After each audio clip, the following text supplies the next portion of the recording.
اب مولوی پڑھ کر ہر کس و ناقص کہاں پڑھ کر آئے گا، اس کو معلوم ہوگا؟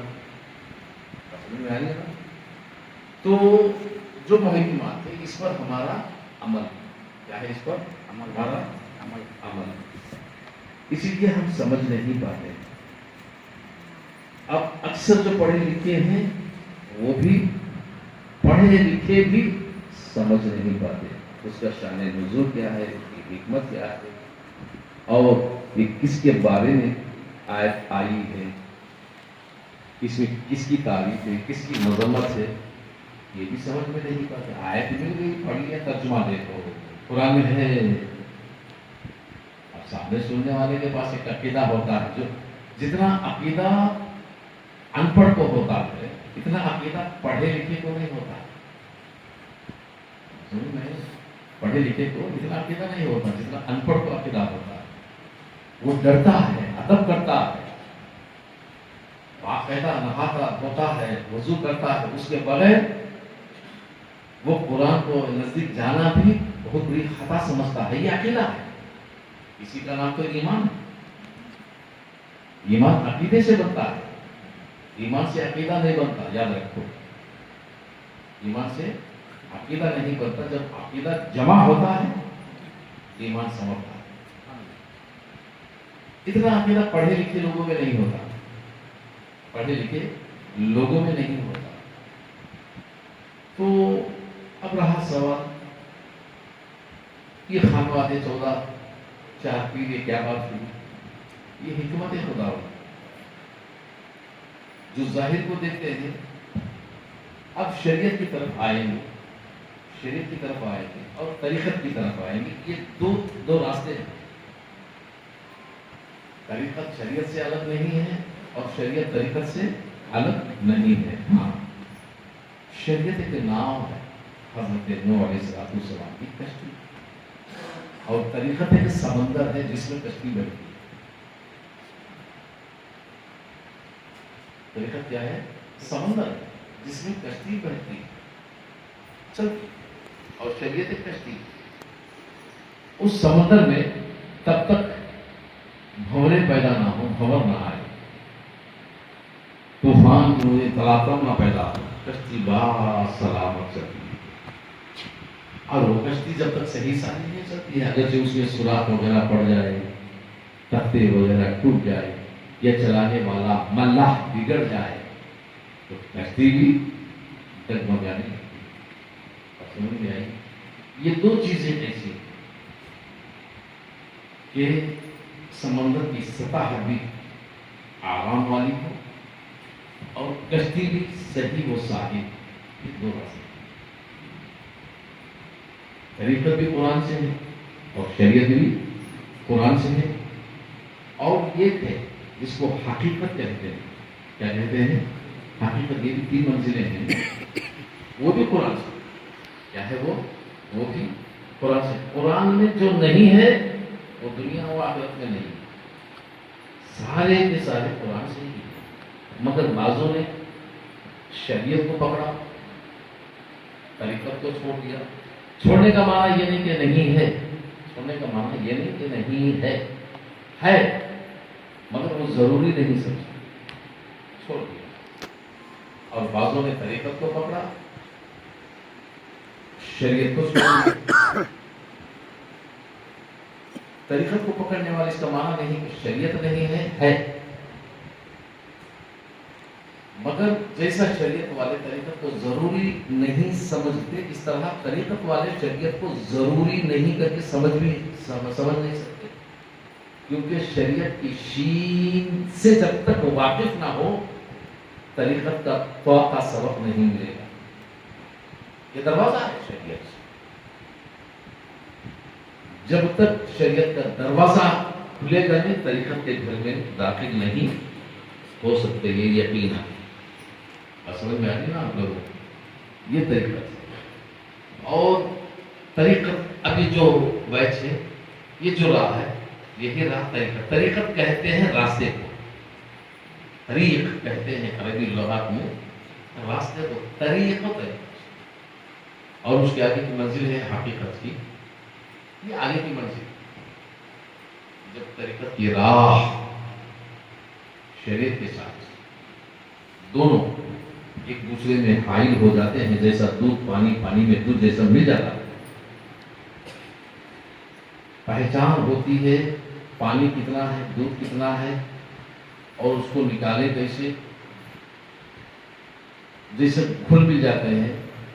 اور ایک مثال ایسی ہے کہ نمک پانی میں جیسے پٹ کر کھل جاتا ہے، نمک کی پہچان اور اس کا رنگ اور اس کا وجود پانی میں غرق ہو جاتا ہے، پانی بن جاتا ہے.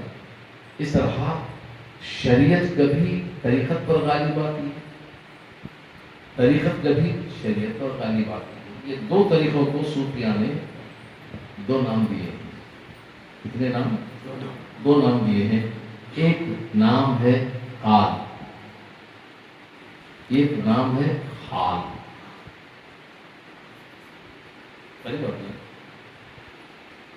آج موڈ ہے لوگوں کو سمجھا رہا ہوں. آپ تک یہ باتیں سمجھا ہے کہ مرید بناتے وقت آج ضروری ہے سمجھانا. ایک نام کیا ہے؟ حال. دوسرا نام حال. حال کہتے ہیں شریعت کو، کتاب و سنت، حال کے علماء.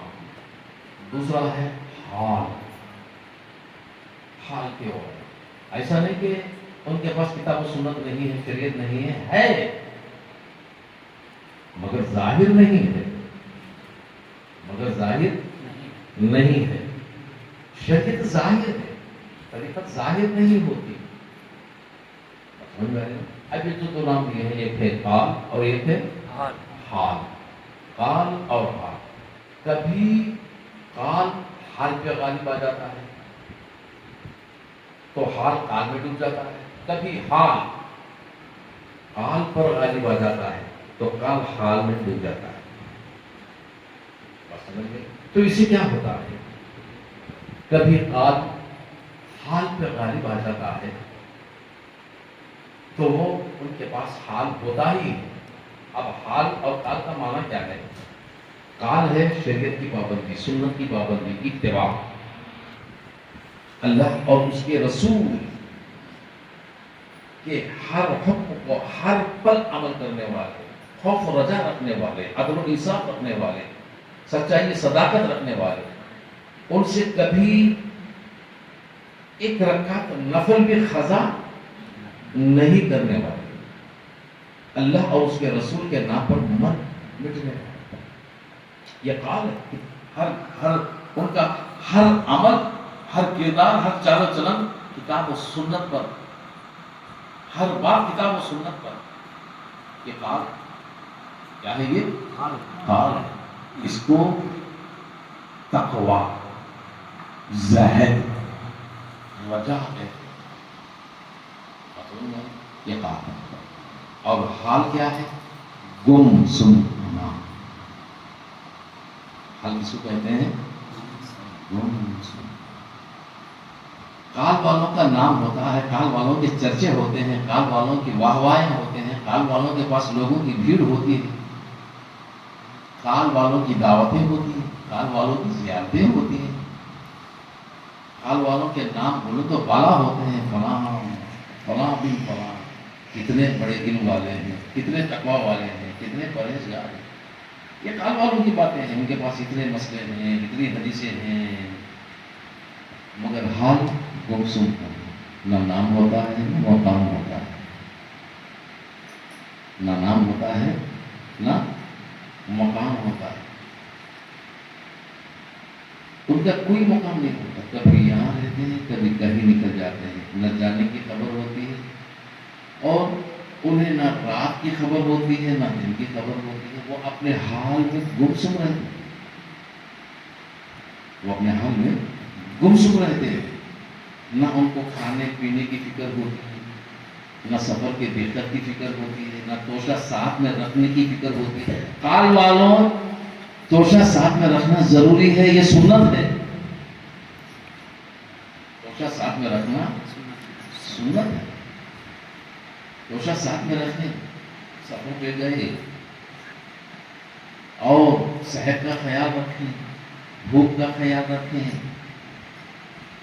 مگر حال والوں کے لیے کچھ بھی نہیں ہے. نہ صحت کا خیال ہوتا ہے، نہ سفر کی دقت کا خیال ہوتا ہے. یہ گمسم رہتے ہیں اپنے حال میں. مگر ان کے پاس علم ہوتا ہے، شریعت ہوتی ہے، کتاب و سنت ہوتی ہے، سب کچھ ہوتی ہے، مگر حال پر غالب آ جاتا ہے، حال زیادہ ہو جاتا ہے. تو زیادہ کیا ہے؟ جیسے قرآن فرماتا ہے اللہ اور اس کے رسول، دین اور قرآن، تھوڑی دیر کے لیے اے میرے بندے تو ذرا سے غور و فکر کر لے. ایک سوال، تو تھوڑی دیر کے لیے غور و فکر کر لے کہ کیا ہے، تجھے پتا چل جائے گا. تھوڑی دیر کے لیے غور و فکر کرنا بھی اجر و ثواب ہے. اب یہ تھوڑی دیر کے لیے اب یہ غور و فکر کرتے کرتے کرتے کرتے حال میں اسی طرح ڈوب جاتے ہیں، حال میں اسی طرح ڈوب جاتے ہیں. اور دوسری بات ہے حدیث مصطفیٰ صلی اللہ علیہ وسلم کی جو امام جعفر صادق رضی اللہ تعالیٰ عنہ نے بھی اس کو بیان کیا، حضرت امام حسن بصری رضی اللہ عنہ نے بھی اس کو بیان کیا ہے کہ من عرف نفسہ فقط عرف ربہ. جس نے اپنے نفس کو پہچانا اس نے رب کو پہچانا. اب رب کو پہچاننے کے لیے قرآن کو ڈھونڈا، یہ شریعت ہے، مگر رب نے ملا. پورے قرآن کو اٹھا کر ڈھونڈا مگر رب. کوئی مولوی، مفتی، مفسر یا محدث قرآن سے قرآن کے پنے پنے اٹھا کر رب کا پتہ نہیں دیتا، کیونکہ اس کے اندر رب کا پتہ ہے ہی نہیں، تو لائے گا کہاں سے؟ رب کی باتیں ہیں، رب کے احکام ہیں، رب کی نعمتوں کا ذکر ہے، رب کا خالق ہونا، رب کا رازق ہونا، رب کی عطا ہے، رب کا کرم ہے، رب کا قہر بھی ہے، عذاب بھی ہے، اجر بھی ہے، جزا بھی ہے. مگر اس کا پتہ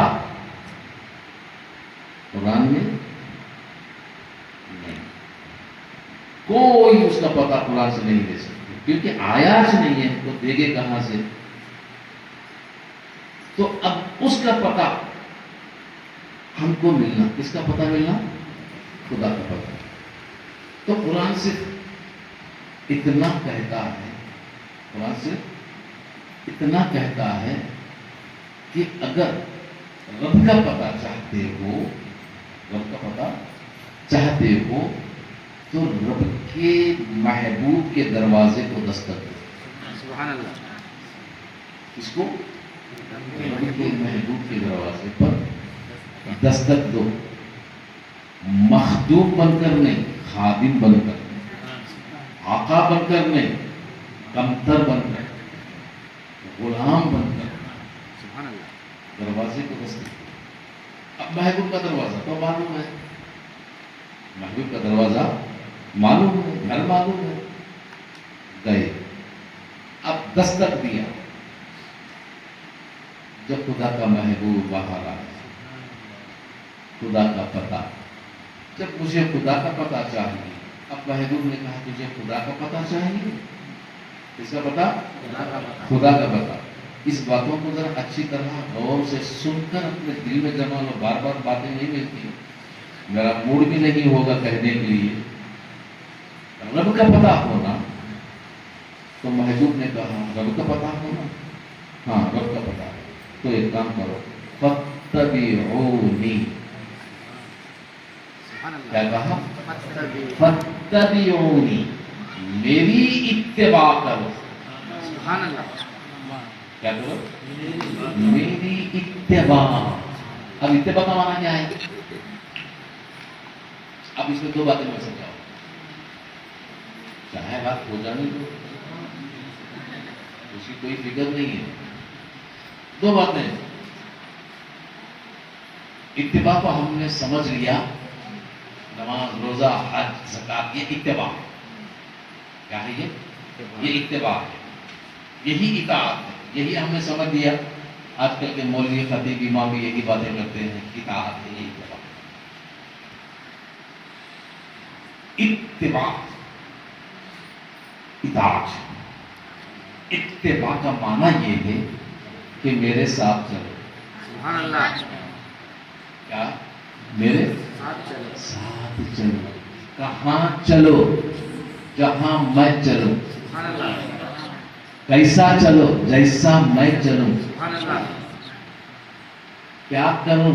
جیسا میں کروں. سبحان اللہ بات سمجھ میں آئی؟ جیسا میں کروں. کیسا رہوں؟ جیسا میں رہوں. میرا لباس کیسا؟ جیسا میں پہنوں. سبحان اللہ میرا کھانا کیسا؟ جیسا میں کھاؤں. میری تجارت کیسی؟ جیسی میری تجارت. بات چیت جیسی میری بات چیت. سبحان اللہ کون سی راہ؟ جیسی میری راہ. تو اب ہم کو اس کو نہیں دیکھنا. اس کو نہیں دیکھنا. کیوں؟ اس کو ہم دیکھنے کی ضرورت نہیں، کیونکہ وہ ہم کو دیکھ رہا ہے. سبحان اللہ اسے وہ ہم کو دیکھ رہا ہے. کیسے دیکھ رہا ہے؟ دیکھ رہا ہے کہ اطاعت کرتا ہے کہ نہیں کرتا ہے، اتباع کرتا ہے کہ نہیں کرتا ہے. اب پھر جیسا میں کروں، جیسا میں چلوں، یہ اطاعت ہے نا. تو یہ ظاہر کیا ہے؟ ظاہر یہ ظاہر ہے. اسی ظاہر میں ہم کو نماز ملی، اسی ظاہر میں زکوٰۃ ملی، اسی ظاہر میں حج ملا، اسی ظاہر میں ہم کو روزہ ملا. اب باطن کیا ہے؟ کیونکہ اطاعت میری فتبعونی کے اندر عالم جسمانیت بھی ہے، عالم روحانیت بھی ہے. عالم جسمانیت بھی ہے اور عالم روحانیت بھی. دو بھی ہے. ایک نظر آتی ہے، ایک نظر نہیں. بس سمجھ جا رہے ہیں؟ بڑی فصیح بات میں بتا رہا ہوں. اتباع یہ ظاہر ہے، جو ظاہر ہے. اب اللہ کے محبوب نے سجدہ کیا تو ہم نے بھی سجدہ کیا. ورکعوا مع الراکعین، رکوع کرنے والے کے ساتھ رکوع کیا. واسجدوا مع الساجدین، سجدہ کرنے والوں کے ساتھ سجدہ کیا. اب حج کے احکام، زکوٰۃ وغیرہ یہ سب کچھ یہ ظاہر ہو. اب باطن کیونکہ جب تک باطن کو نہیں سمجھے گا رب کو نہیں سمجھے گا. کیوں جاتے ہو؟ رب رہتا ہی باطن میں. سبحان اللہ رب رہتا ہی باطن میں ہے، نہ کہ ظاہر میں. رب ظاہر میں ہے، ظاہر میں ہوتا تو دکھ جاتا، مگر دیکھا کسی نے کسی کو دکھا نہیں. کیوں؟ وہ غائب میں ہے. رب کا جو لفظ ہے یہ غائب ہے، یہ عالم غائب میں رہتا، عالم غائب ہے یہ. اور انسان کا جسم ظاہر ہے، اس کی روح غائب ہے. کیا ہے؟ غائب ہے. اب غائب میں اگر غائب کو جاننا ہے، غائب کو دیکھنا ہے، تو غائب میں رہنے والے کو دیکھنا ہے. سبحان اللہ جب تک اس غیب کا پتہ نہیں چلتا، غیب میں رہنے والے کا حال ہی معلوم نہیں ہوتا. تو یہ عالم باطن کیا ہے؟ یہ عالم باطن. تو اسی لیے اب جو ظاہر ہو گیا، جیسا میں چلوں ویسا چلو، جیسا محبوب کیا ویسا کرو، جیسا محبوب فرمایا عمل کرو. ان کے ساتھ نماز سیکھا، روزہ سیکھا، حج سیکھا، زکوٰۃ سیکھا، صدقہ، خیرات، یہ سارے کے سارے ظاہر ہو گئے. یہ سارے کے سارے ظاہر ہو گئے. اب جب باطن کی بات آئی کہ من عرف نفسہ، جس نے اپنے نفس کو پہچانا. اب یہ نفس جو ہے یہ باطن کیا ہے؟ یہ باطن نفس غائب میں ہے. یہ کیوں کہا؟ یہ اس لیے کہا. اچھی طرح یاد رکھیں، اللہ تبارک و تعالیٰ اپنے محبوب کو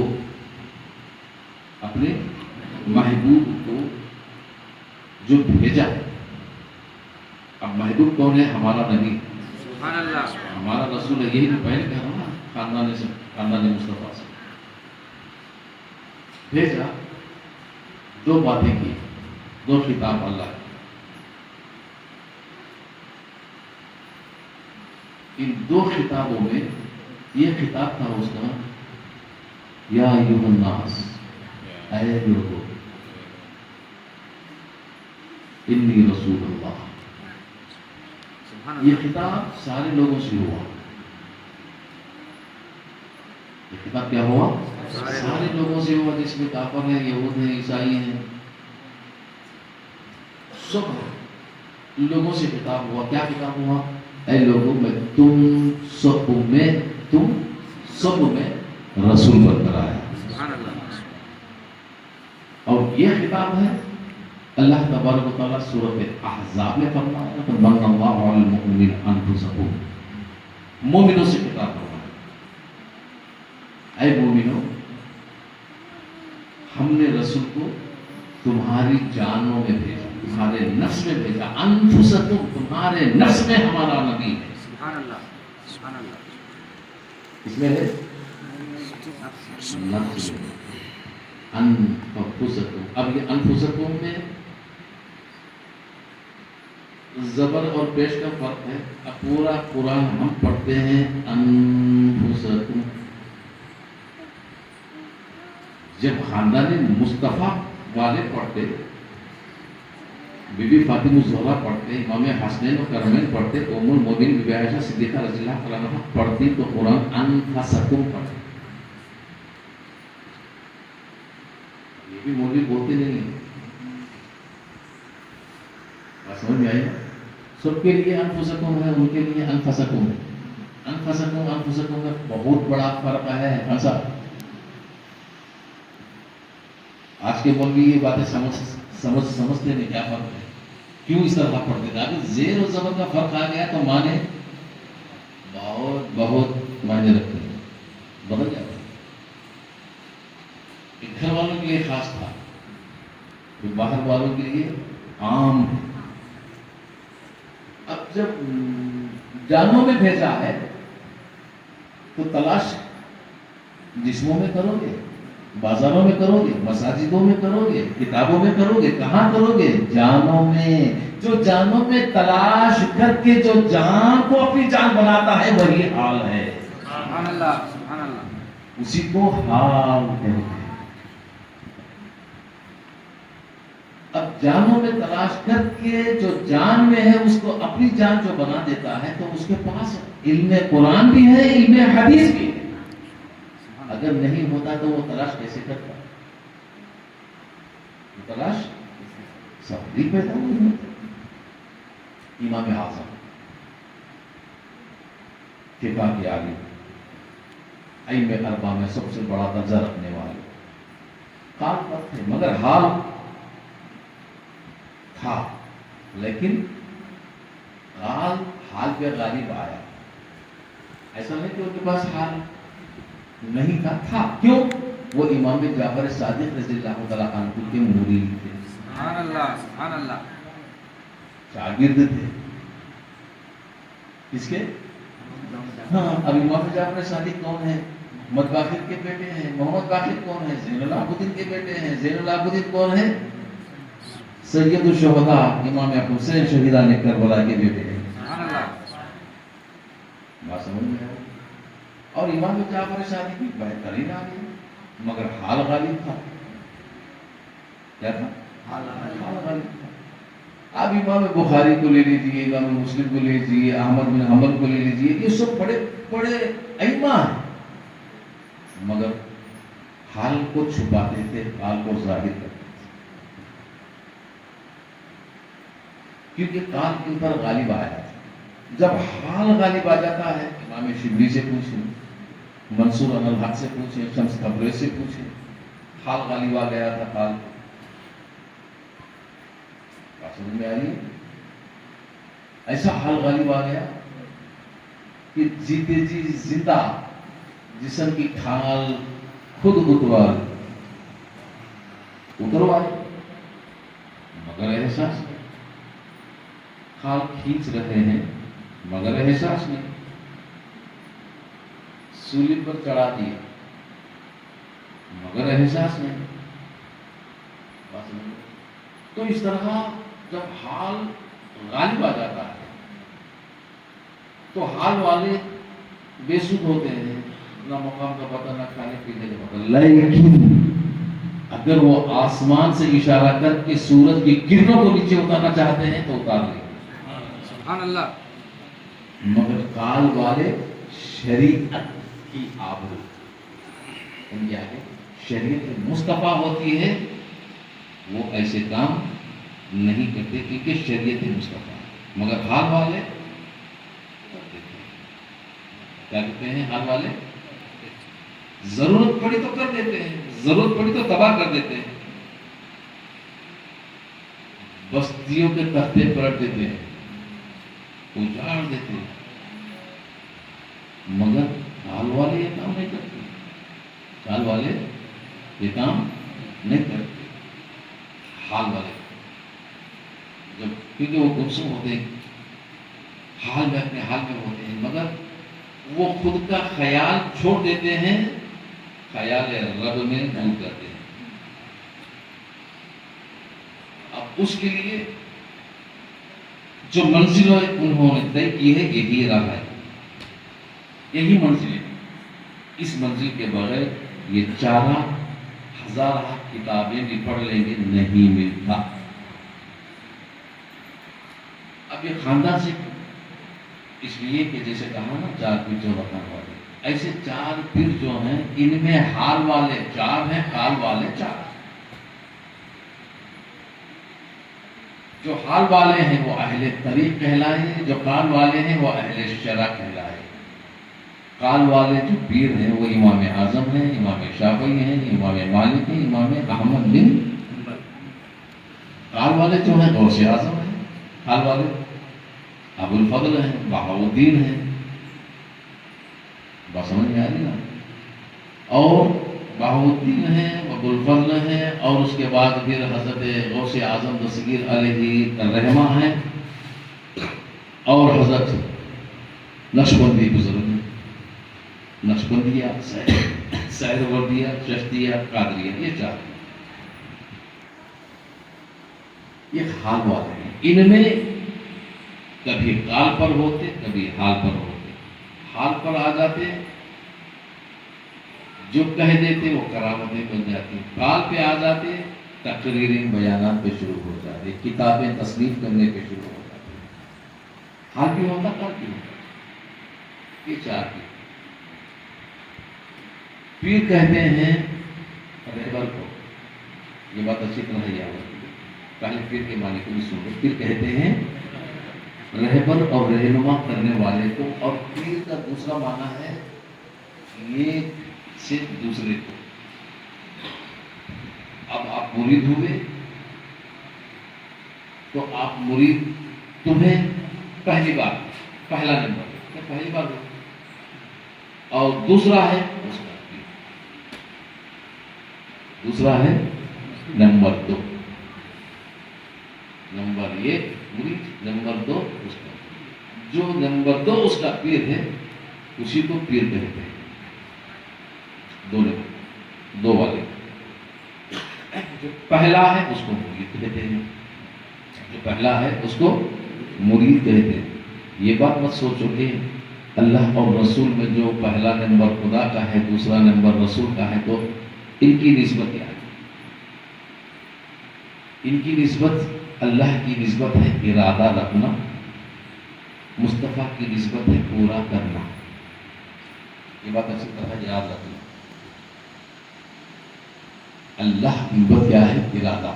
انما اراد شیئا ان یقول له کن فیکون۔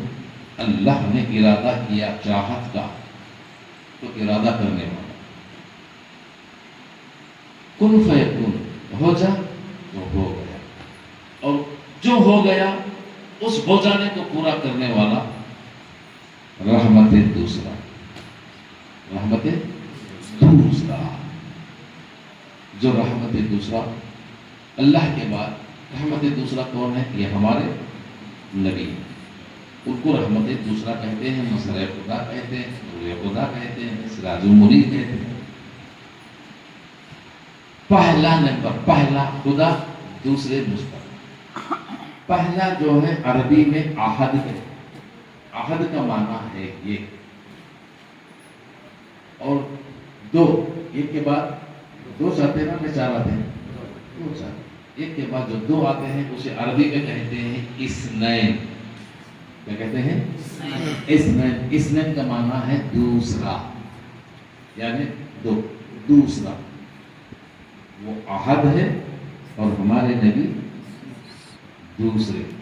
دوسرے کا جو عربی لفظ ہے اس کو کہتے ہیں اثنین. اب اثنین کا معنی اردو میں کیا ہے، اس میں کیا ہے، اردو میں کیا ہے. احد ایک، اس کو ہم نے مانا کیا ہے اتوار. نہیں سمجھے؟ اتوار. اتوار کیا مانا ہے؟ اثنین کا مانا ہے پیر. سبحان اللہ. اثنین کا مانا کیا ہے؟ پیر. اب اتوار کیوں؟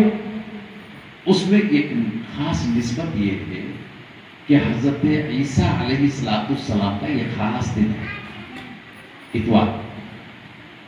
اس کا دن ہے یہ عیسیٰ علیہ السلام کا خاص دن ہے. جتنے بھی وجہ سے سب اتوار ہی مناتے ہیں نا، ان کو عید کا دن ہے. وہی اللہ نے ان کو اتوار دیا، خاص دن ہے ان کا. مگر یہ دن ان کو خاص کیوں بنایا؟ اس لیے بنایا وہ دونوں سے نہیں، ایک سے ہی دنیا میں تشریف لائے. صرف ماں سے آئے، ان کا باپ نہیں. سبحان اللہ. حضرت عیسیٰ علیہ السلام بغیر باپ کی اولاد ہیں. ان کا باپ نے صرف ماں بی بی مریم سے وہ دنیا میں تشریف لائے، ایک سے ہی لائے نا. یہ دن ان کو دیا گیا اتوار پہلا. اور دوسرا اثنین پیر ہمارے نبی کا دن ہے. سبحان اللہ. ہمارے نبی کی پیدائش کا دن ہے، ہمارے نبی کی وفات کا دن ہے. ہمارے نبی پر یہ دن دیا گیا، یہ فضیلت والا دن ہے.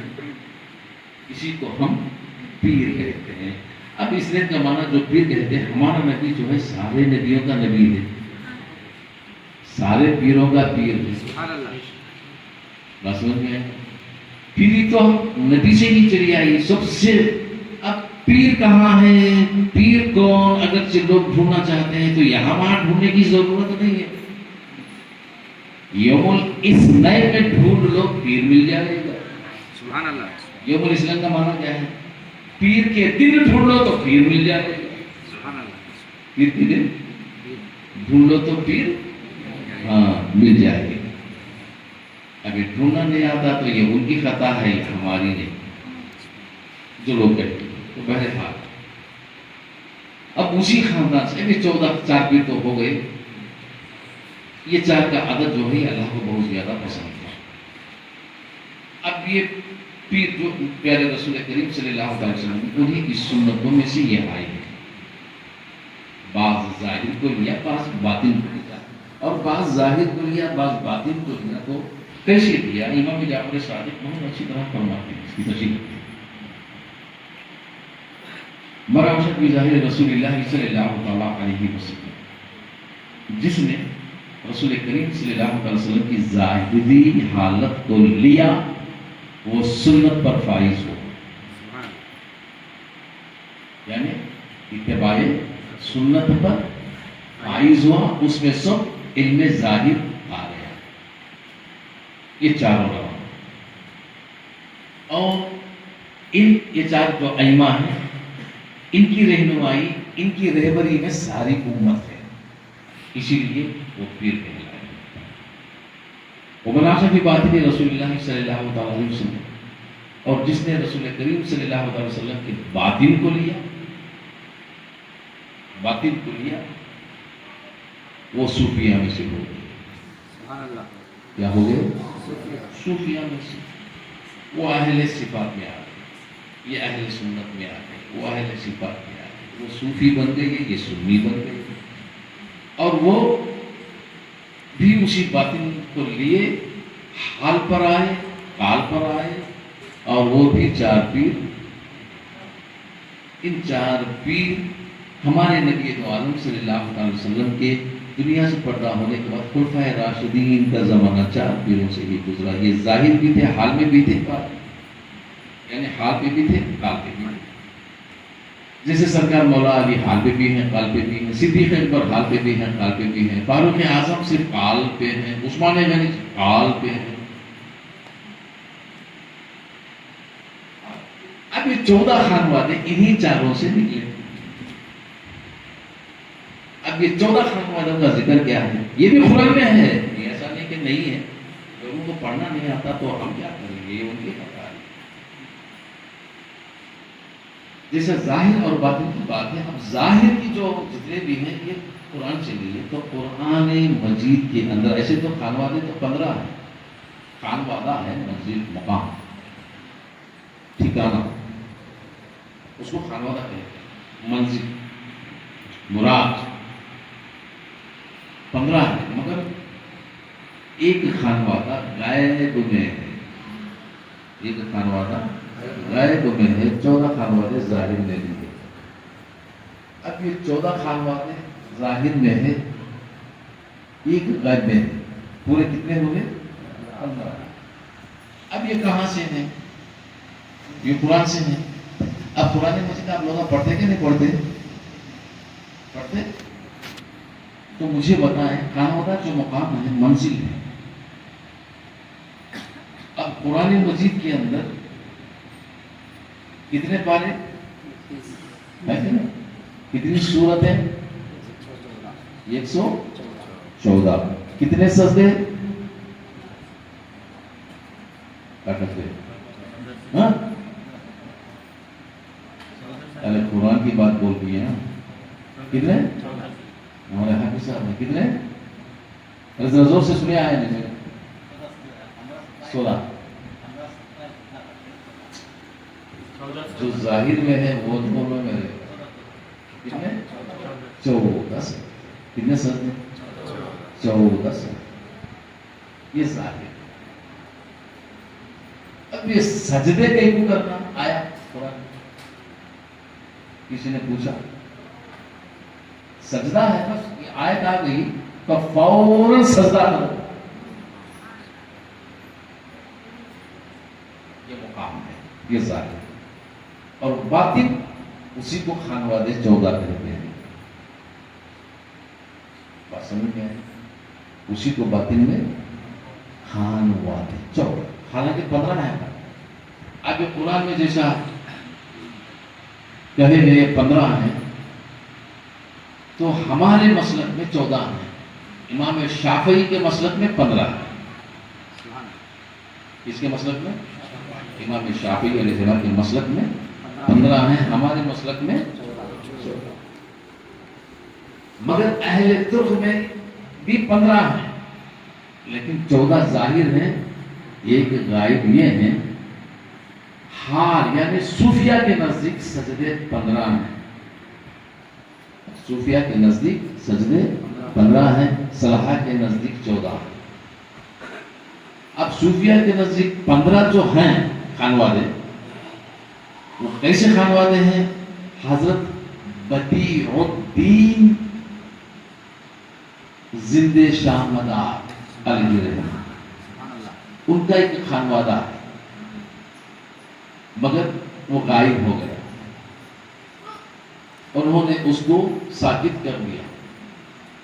اب وہ کہاں پردہ ہوئے، کہاں تدفین ہوئی، کہاں دفنائے گئے، یہ کسی کو نہیں معلوم۔ بس ان کے نام سے تو درگاہ بنائی ہوئی ہے، یہ الگ بات ہے، لیکن کہاں دفنائے گئے، کہاں پردہ ہوئے، یہ کسی کے علم میں نہیں ہے۔ اسی لیے ان کو زندہ شاہ مدار بدیع الدین علیہ الرحمہ، مداری خانوادہ، خانوادے کا نام کیا ہے؟ مداری۔ کیا ہے؟ مداری خانوادہ۔ اس کو ملا لیں گے تو 15۔ اب یہ غائب میں ہونے کی وجہ سے 14۔ کیا ہے؟ یہ ظاہر ہے اور یہ باطن۔ اب چاہے 14 خانوادے اہل کریم۔ اب یہ جیسے رفائی ہے، بانوا ہے، شہر مطلب یعنی طبقاتیہ ہے، نوریہ ہے، شاذلیہ ہے، نظامیہ ہے، بستانیہ ہے، یہ سارے خانوادے۔ یہ خانوادہ کیوں؟ ایک خانوادے کا ایک پیر ہوتا ہے. ان 14 خانوادوں کا تعلق صرف 4 پیروں سے ہے، اور ان 4 پیروں میں 3 پیروں کا تعلق صرف ایک پیر سے ہے، وہ ہے حضور سید عبد القادر جیلانی. سبحان اللہ. اور یہ حسنی سادات میں سے ہیں. اور یہ نجیب الطرفین، مرتبہ نجیب الطرفین کا معنی یہ ہے کہ ماں کا خاندان حسین سے ہو، باپ کا خاندان حسن سے ہو، اس کو نجیب الطرفین کہتے ہیں. یہ بڑا درجہ ہے. اور یہ 2 خاندان حسن اور حسین کے ساتھ جو ملتے ہیں، یہ 2 خاندان حسنی اور حسین علی سے ملتے ہیں. کس سے ملتے ہیں؟ علی سے. یہ علی سے ملتے ہیں. بات آہد پر آ گئی. اس پر آ گئی، آہد پر آ گئی. اب وہ علی جن کا تعلق پیارے رسول کریم صلی اللہ تعالی علیہ وسلم یہ فرماتے ہیں، اے علی تم پدر ہو حسنین کے، لیکن حسنین میری اولاد ہے. بس خدا نے بالواسطہ میری اولاد کو تمہارے اسلاف میں رکھا ہے. سمجھ میں آ رہی؟ اب یہ حضرت مولا علی یہ ظاہر ہے. اب باطن کیا ہے؟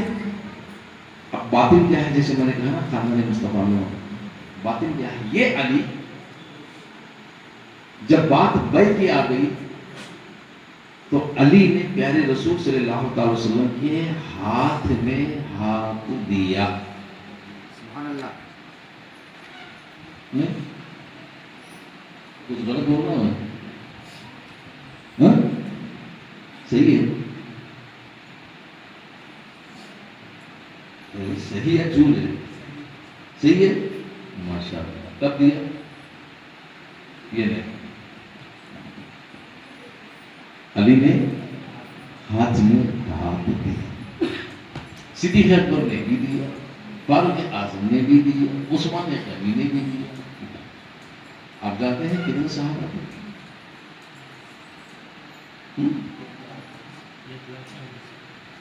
1400 صحابہ دیے.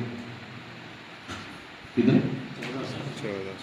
ایک روایت کے مطابق کتنے؟ ہاتھ کس کا تھا؟ نبی. اب یہ جتنے صحابہ ہیں اس میں علی تو ہے نا، علی. اور خلافت بھی صدیق اکبر سے شروع ہوئی، علی پہ ختم ہوئی. خلفائے راشدین صدیق اکبر سے شروع ہوئی، علی پہ ختم ہوئی. اب علی تو گھر والے ہیں، علی سے شروع ہونا تھا، صدیق پہ ختم ہونا تھا نہ. کیوں؟ یہ اس لیے کہ شروع صدیق سے ہو، علی پہ ختم ہو، تاکہ علی کا گھرانہ صبح قیامت تک چلے. یہی خلافت چلتی رہے، یہی خلافت چلتی رہے، یہی خلافت چلتی رہے. اب جتنے خانوادے ہیں، جتنے پیر ہیں، ان سب میں صرف ایک ہی خلافت، ایک ہی بیعت آتی ہے، وہ ہے علی سے. علی کو چھوڑ کر کہیں بھی نہیں جا سکتا. علی نے جسے اجازت دے دی، جیسے حضرت حسن بصری رضی اللہ تعالی عنہ جو صوفے کے عالم، بصرہ کے عالم ہیں، مولا علی نے ان کو دی، ان کے خلفاء.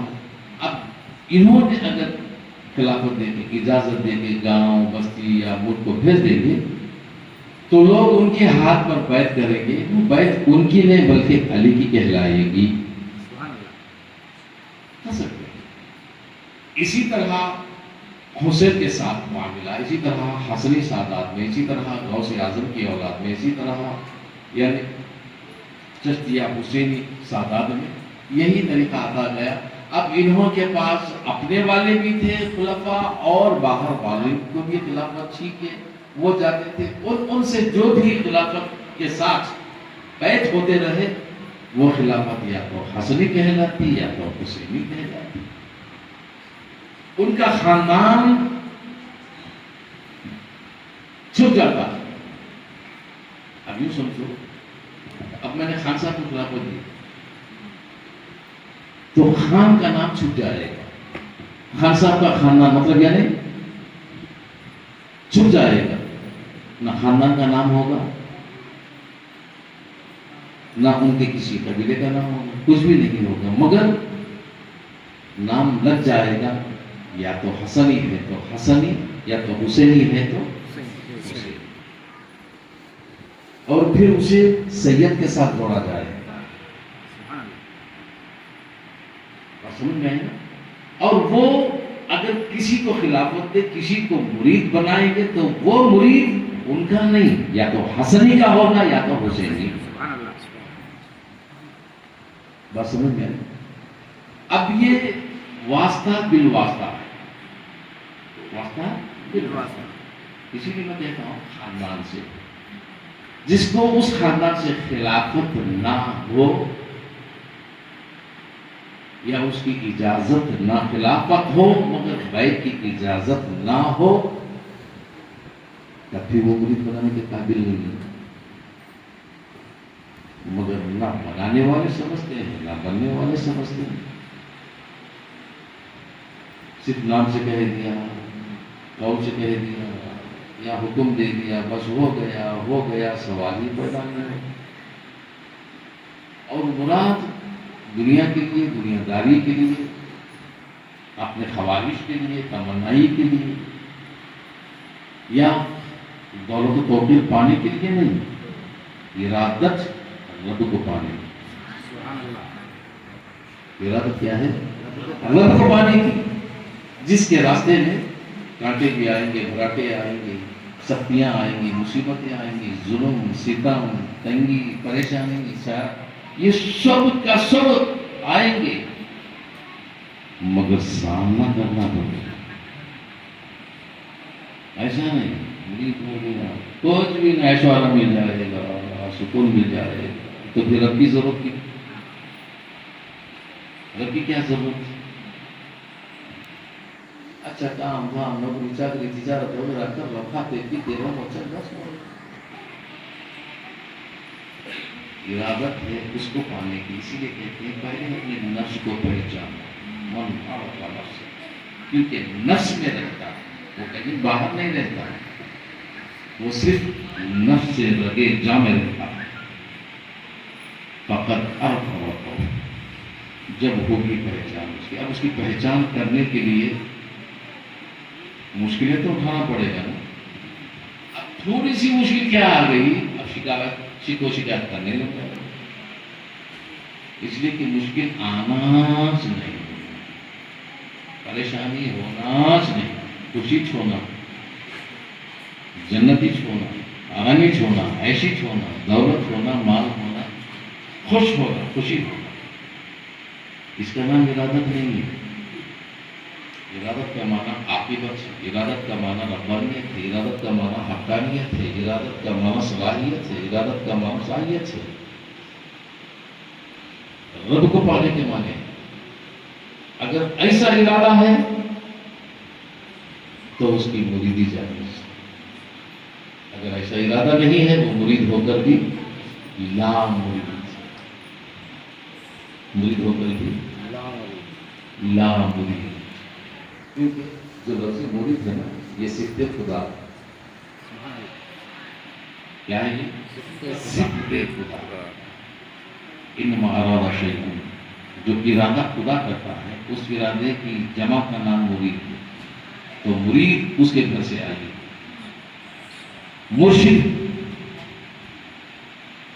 یا رہبری، رہنمائی، یہ صفت مصطفیٰ ہے.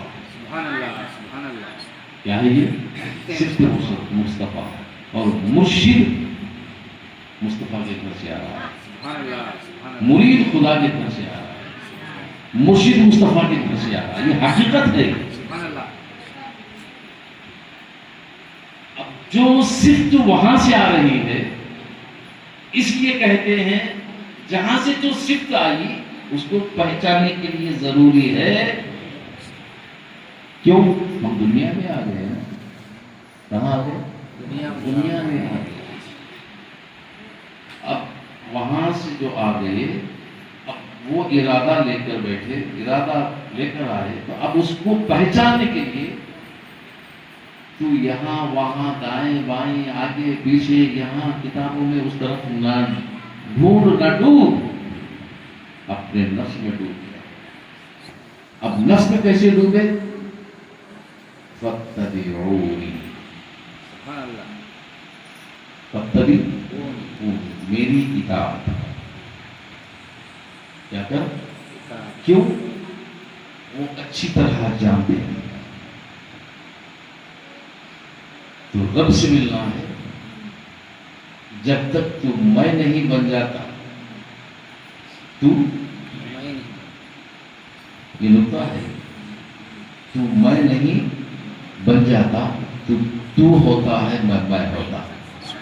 ہاں، جب تو میں بن جاتا ہے، اب تو کون ہے میں کون ہوں دیکھنے والا پہچانتا ہی نہیں. سبحان اللہ. سبحان اللہ. یہ صلاحیت، یہ سبق ہمیں، ہم کم سوچتے ہیں کہ ایسا ہو سکتا ہے. ارے ادنا کیڑے بھی یہ صلاح دیا ہے رب. اس میں ادنا کیڑا ڈکو نہیں سمجھتے آپ؟ معلوم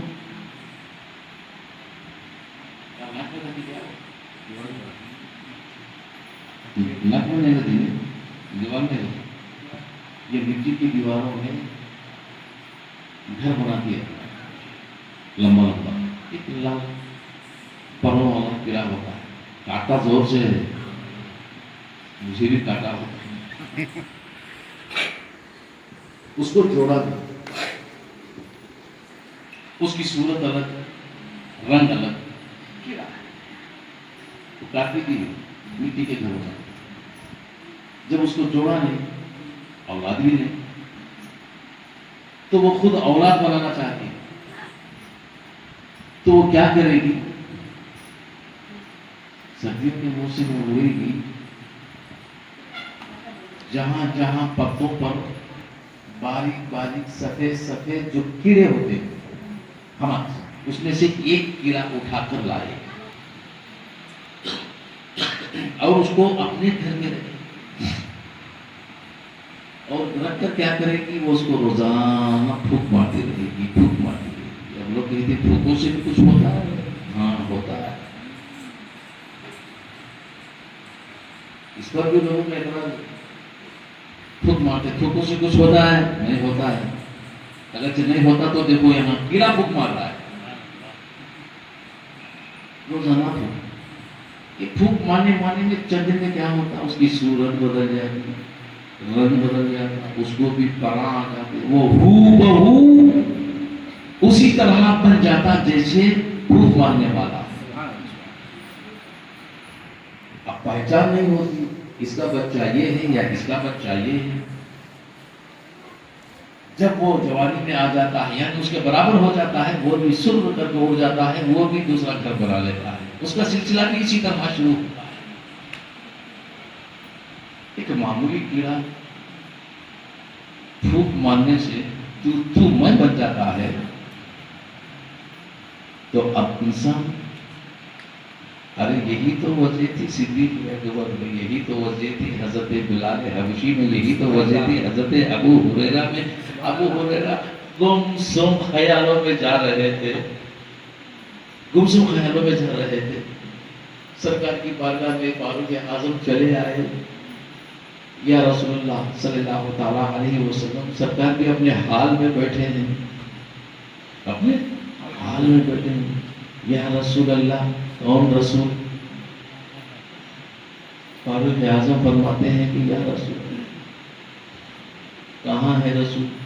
میں تو رسول اللہ کہہ رہا ہوں. تو عمر فاروق اعظم رضی اللہ تعالیٰ عنہ کہتے ہیں یا محمد، یا رسول اللہ، ہاں میں تو رسول ہوں، محمد کہاں ہے؟ اب یہ جواب خود رسول دے رہے، محمد کہاں ہے. اب عمر کو کیا حال، عمر کا کیا حال ہوگا؟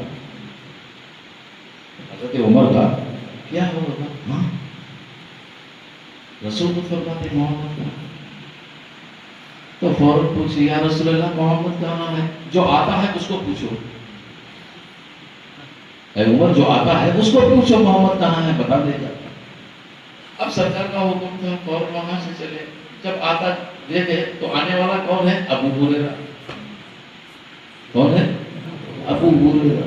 اپنے حال میں گمسم آ رہے ہیں، نہ سدھ ہے نہ چین ہے، حال میں پتہ نہیں کس حال میں تھے۔ سبحان اللہ فوراً آئے، ٹھہرو، ٹھہر گئے، نظر اٹھا کر دیکھا کون ہے؟ عمر ہے۔ عمر سے تو سو کرتے تھے، عمر سے ارے یہ ابو ہریرہ بھی ڈرتے ہیں، بہت ڈرتے ہیں، غلام مصطفیٰ کے عمر سے سو کرتے ہیں۔ سبحان اللہ حضرت فاروق اعظم پوچھتے ہیں کہ ابو ہریرہ بتاؤ محمد کہاں ہے؟ ابھی اپنے حال میں دیکھ رہے ہیں، میں محمد ہوں، بولو کیا بات ہے؟ سبحان اللہ سبحان اللہ پھر پوچھا عمر محمد کہاں ہے؟ ارے میں محمد ہوں، بتاؤ کیا ہے؟ پھر پوچھا عمر محمد کہاں ہے؟ بتاؤ میں ہی محمد ہوں، نظر نہیں آ رہا، بتاؤ کیا بات ہے؟ اب عمر کو آیا غصہ، ایک تھپڑ دیا، خود کو محمد کہتے ہو؟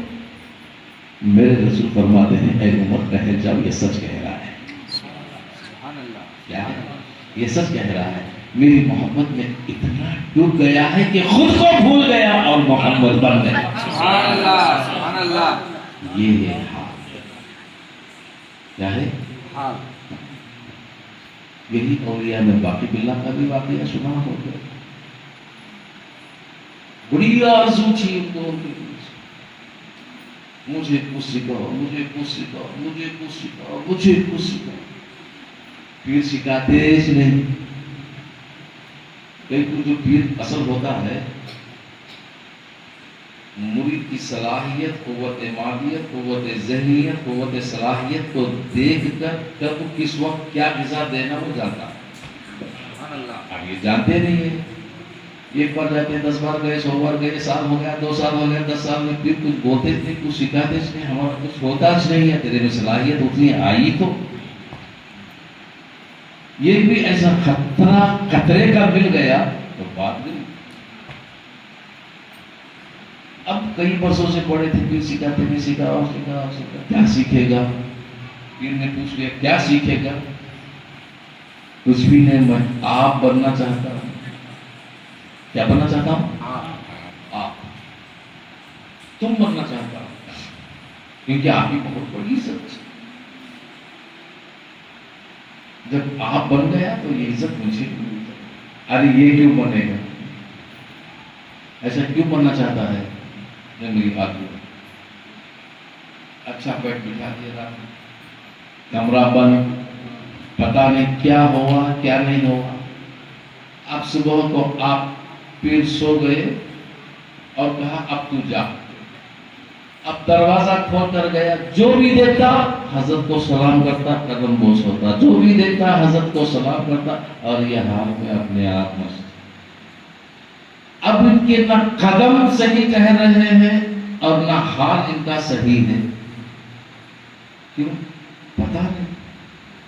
ایک دن ہوا، 2 دن ہوا، تیسرا دن جب آیا حال کا بے حال ہو گیا اور وہ پردہ ہو گیا۔